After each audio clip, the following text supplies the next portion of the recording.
I'm Nikki Hardeman, and I'm glad you're joining us for study at FaithElement. I'm here to provide you with some background information on your biblical passage for today. The text for this week is Luke 13, 31 through 35. In this text, Jesus is warned by a group of Pharisees that he's in danger from Herod Antipas, who wants to kill him. Jesus' response indicates that he's really not concerned with Herod. His concern lies with fulfilling that which he has come to do. Many scholars identify a section of Luke's Gospels from the end of chapter 9 through chapter 19 as the travel narrative. This is a section of scripture in Luke's Gospel in which Jesus is consistently practicing his ministry of healing and casting out demons and bringing new life. At the same time, Jesus is steadily making his way toward Jerusalem, where his earthly ministry will ultimately come to an end when he is crucified. In today's text, Jesus is traveling through Galilee, and we see what is probably the only positive portrayal of Pharisees in the New Testament. There's this group of Pharisees, and they seek to warn Jesus that Herod Antipas is out to kill him, and they advise him just to leave the area. Antipas is the one who had recently beheaded John the Baptist.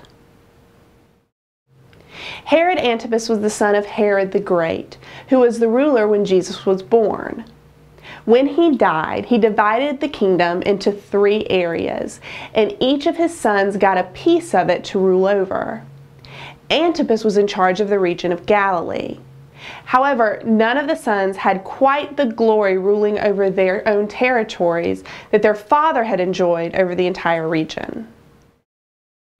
It is likely that Antipas wanted to kill Jesus because he saw him as the successor to John the Baptist, and both of those guys were stirring up discontent. Antipas is also dealing with a bit of an unstable government at the time, and rulers always seem to have a little less patience with revolutionaries when things are not stable to begin with.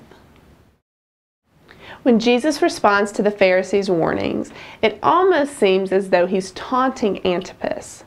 Jesus calls him a fox, and in doing so, he suggests that Antipas has to rely on conniving and trickery and deception in order to achieve his political ends, rather than relying on his might and strength as a ruler.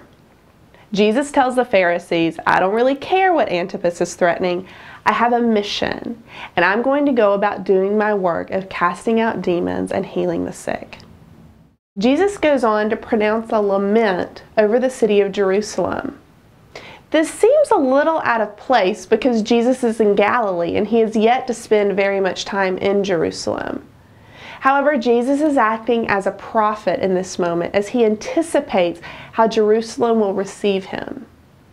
He knows that he will not be received well in the city, and he's greatly saddened by this. Jesus cares for the people in Jerusalem the way a mother cares for her young. However, he knows that they will not listen to him, and if they don't listen to him, he cannot help them. Despite the well-meaning warnings of the Pharisees, Jesus will not be deterred from his ministry. Jesus knows that things probably are not going to end well for him, but he's focused and determined, and he's set his eyes on Jerusalem. That is where he's headed, no matter the consequences. The Pharisees are the surprising element in this text. When we think of Pharisees, we bring to mind images of people criticizing Jesus' every move and waiting in the wings to catch him making a mistake. We think of people who are out to get Jesus. However, today's text gives us a different image of the Pharisees altogether. For whatever reason, these Pharisees don't want Jesus to come to harm, and they offer him a friendly warning of the danger that seemed imminent. Perhaps this group of people are not quite as evil as we have made them out to be.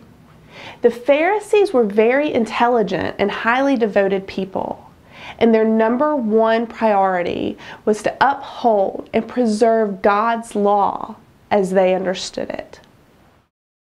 Jesus came suggesting a new way to understand the law, and the Pharisees had a hard time understanding his way. No human being easily lets go of that which they have understood to be true for a lifetime. As we come to see the Pharisees in a new light, perhaps we can more clearly see areas in our own lives where we have been unwilling to shift our own beliefs and understandings.